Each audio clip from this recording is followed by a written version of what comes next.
ঘর গোছানোর ৩ মাস পূর্ণ হওয়ার আগে কাছাড় জেলা কংগ্রেসে ভাঙন।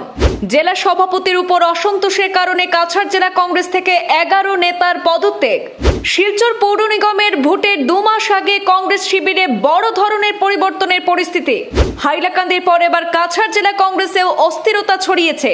জেলা সভাপতি সজল আচার্যের বিরুদ্ধে অসন্তোষ প্রকাশ করে একসাথে পদত্যাগ করেছেন কাছাড় জেলা কমিটির ১১ জন পদাধিকারী। গৌরব গগৈ প্রদেশ সভাপতির দায়িত্ব পাওয়ার পর সাংগঠনিক সংস্কার করে ২৬শে বিধানসভা ভোটের আগে বরাক কংগ্রেসকে ঢেলে সাজানো হয়েছিল, তবে হঠাৎ সংগঠন কিছুটা অস্থিতিশীল হয়ে পড়েছে।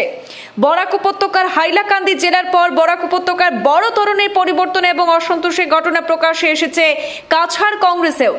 এক ঝাঁক প্রথম সারির নেতাকর্মীর পদত্যাগে কাছাড়ের রাজ্যের প্রধান বিরোধী শিবিরে কিছুটা অস্থিতিশীল পরিস্থিতি তৈরি হয়েছে। পদত্যাগকারীদের মধ্যে রয়েছেন জেলা উপসভাপতি তথা আসাম পুলিশের প্রাক্তন ডিএসপি সুধাংশু কুমার দাস, বিগত লোকসভা নির্বাচনে শিলচর কেন্দ্রের কংগ্রেস প্রার্থী সূর্যকান্ত সরকার এবং আরও অনেকেই। অভিযোগে প্রকাশ, জেলা সভাপতির বিরুদ্ধে আর্থিক প্রতারণার ২টি মামলা ইতিমধ্যে আদালতে বিচারাধীন রয়েছে, যা দলের ভাবমূর্তি নষ্ট করেছে। তাছাড়া নতুন জেলা কমিটিতে ৩০ জনেরও বেশি অভিজ্ঞ বাঙালি হিন্দু নেতাকে উপেক্ষা করে কংগ্রেসে নতুন করে যোগদান না করা একাধিক ব্যক্তিকে গুরুত্বপূর্ণ দায়িত্বে বসানো হয়েছে বলে অভিযোগ করেছেন। জেলা সভাপতির ভূমিকায় নাখোশ অর্থাৎ অসন্তোষ পদত্যাগীরা স্পষ্ট করেছেন, তারা সংগঠনের দায়িত্ব থেকে পদত্যাগ করলেও দল ত্যাগ করছেন না।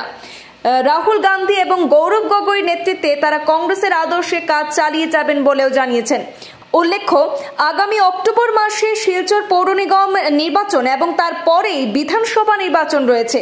আর এমন সময়ে কাছাড় জেলা কংগ্রেসে এমন ভাঙন দলটির জন্য যে বড় ধাক্কা হয়ে দাঁড়াবে তা নিয়ে রাজনৈতিক মহলে জোর আলোচনা শুরু হয়েছে।